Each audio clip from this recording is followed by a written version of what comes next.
And don't forget to check us out on all our social medias: Instagram, Facebook, Twitter, Discord. We're on them all. So yeah, it's me, the Minyon from AllCast Irish Gamers. And what time is it? It's Minyon's Recipes time, of course. 11! Jesus, that's going to be a record for me. But it's my Sacred Beast Uria deck. I like this one. Hey, how's it going? Welcome back to another Minyon's Recipes. This time, it's the Sacred Beast Uria. Now, I might do one on the other guys, but come on, they're not as good as Uria. He's got way better support. I know the support works for them all, but the trap cards, all you gotta do with this deck, and it's very similar to my Skull Servant deck that I did recently, is you just gotta mill. You gotta mill your deck into the graveyard as quickly as humanly possible, and hope that a lot of those are continuous trap cards, because that will just put Uria's attack points through the roof, and you're looking for that OTK, or at least wear them down enough so that you can finish them by other means or get them on the next turn. But it's all about Uria. Now, there's a reason why he's very good, because you tribute the 3 face of trap cards to summon him, but you can also use that other dude to summon him. You just can't attack that turn.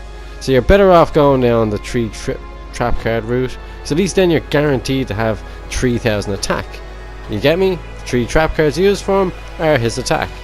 He also has a really cool effect where he destroys face down spell or trap cards, and they can't be activated in response, so he's really good. Craic Bandit is what I use to mill my deck. He's one of your few normal summons, so you normal summon him at your end phase, you excavate 5 cards, you get to pick a spell and trap card, send the rest to the graveyard. Super card for milling through your deck. Sanguine is going to be used to get Karibo or Craic Bandit, or to get Uria, depending on what your hand is like. You won't be able to use it that turn, but Sanguine is still quite effective, especially when you consider how easy he is to get on the field when you normal summon Turgai from the Underworld. So hence why there's 2 of each of them in there. So yeah, your main focus is to summon Turgai, get out Sanguine, go straight into a Link summon, Wee Witch's Apprentice, or you can go for one of the Nightmare monsters. But either way, it's just a quick way of getting Sanguine in the graveyard. Card Destruction, a great card as well, just for getting trap cards from your hand to the graveyard. And Fallen Paradise, beast of a card. It basically makes Uria untouchable, and you get to draw 2 cards a turn so long as he is face up on the field. So if they want to get Uria, they're going to have to go through Fallen Paradise first. That might not be too hard in today's game, but at least it'll put some sort of roadblock in their way. Now, if you wanted to put more support in there for your field card zone, Fallen Paradise, you can, but I just couldn't find the space, so I had to sacrifice Terraforming. But there's other cards I put in instead. Foolish Burial is great just for getting that guy, the Chaos Beast guy, into the graveyard. Monster Gate is one of your most important cards. Why? Because it's such a good mill card. It will just literally put every card into the graveyard that isn't a monster that can be normal summoned, and then that monster is special summoned. But it will just eat your deck. It'll get rid of magic, trap cards, just all of them, and that's gonna just boost Uria's attack exponentially. Just boom, boom, boom. I did that before, and I must have used up most of my monsters, and you're talking at least 8 cards within the graveyard. I've also got Pot of Extravagance, your Monster Reborn, Monster Reincarnation, but I put 2 Pot of Extravagance in here for the simple fact that you don't need 3. 3 will just eliminate your entire extra deck.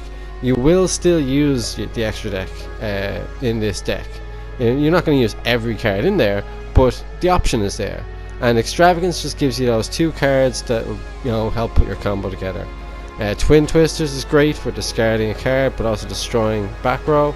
And Anti-Spell Fragrance, old school card. I remember this was one of the first kind of foil cards I ever got, and hardly ever used it.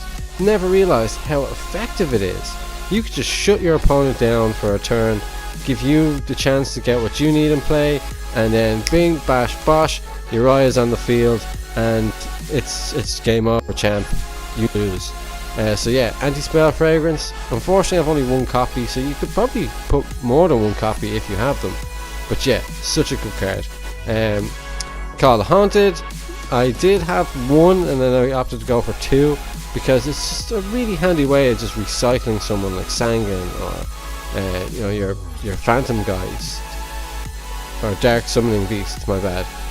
Just getting him back on the field, using his effect, getting Uria out, destroying that back row. It's just Call the Haunted will start all that off. Escape from the Dark Dimension, I have one in here, one in the side deck, because you can reuse your Summoning Beast.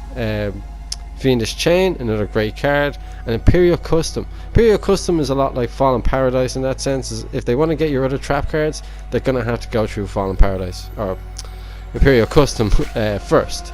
But majority of the time you're only going to be using it for tribute fodder to get your eye on the field. Of course you got your Metal Reflect Slime because it's got 3000 defense, but it's also 10 star. That's going to come into effect later. Zoma the Spirit, Quantum Cat, they're just monsters that or traps that turn into monsters because you're going to need those.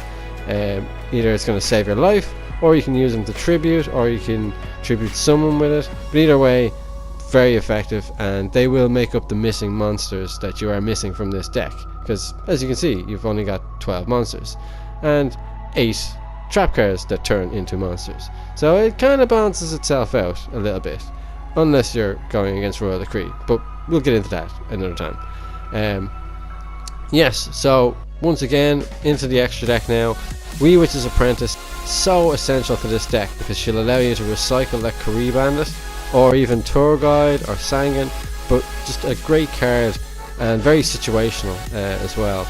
Nightmare Cerberus, just if you wanted to just get rid of a special summon monster and discard a card, so you can discard a trap card that might boost your eye up, but it's also going to allow you to destroy a special summon monster, which is just priceless. Why haven't I using that card more?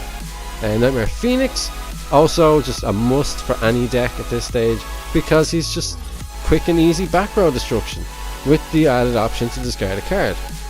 It works both ways because, you know, more often than not you will end up with trap cards in your hand, Uria is on the field, and you just want to get his attack up a bit higher. Nightmare Unicorn, also a good card. You won't use it a lot because if you've got 3 monsters on the field, you're not going to be sacrificing them, but the option's there. And the Rail Cannon. Now this guy comes in handy if you just have your opponent down to bare bones, you want to finish them off, you get your Metal Reflect Slime, Uria, pop them together, bingo. Bingo? I don't know, maybe that's a new word I just invented. But either way, it gets you to win, and that is what matters. Borlow Dragon, I have yet to use him once, but I like to keep my options open. Same with Boral Sword Dragon. He's also just a card that could win you games, but you know, if you've got a choice between summoning Uria and getting this guy out, majority of the time I'm going to go with Uria, just for the simple fact he's got that back row destruction and the ability to just pile on with the attack points so long as you know what you're doing. Sky Palace, very similar to the Dreadnought. Card Trooper, and this is where we get into the side deck. Side deck is totally optional as always.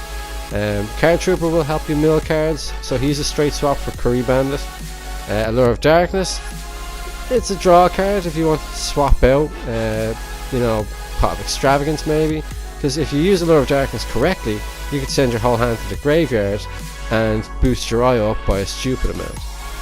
But that's in the, you know, situation where you don't have a dark monster. Nearly all the monsters in here are dark except for Uria, so you will get a chance to use it. Call by the Grave is in there just as backup in case you go into an online game and you're against hand traps. Hand traps will destroy you. They will destroy this deck, so watch out for that.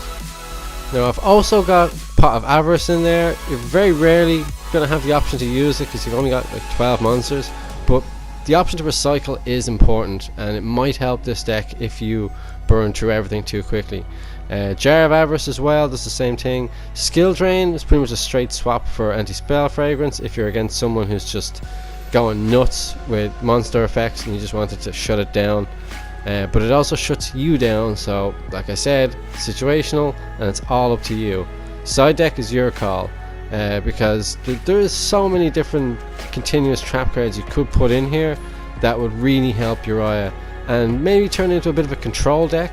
Because I remember back in the day, Petzo made a trap deck and it was like all about all out attack, and he had cards that turned to defense mode and then were switched back to attack mode, like Goblin Attack Force.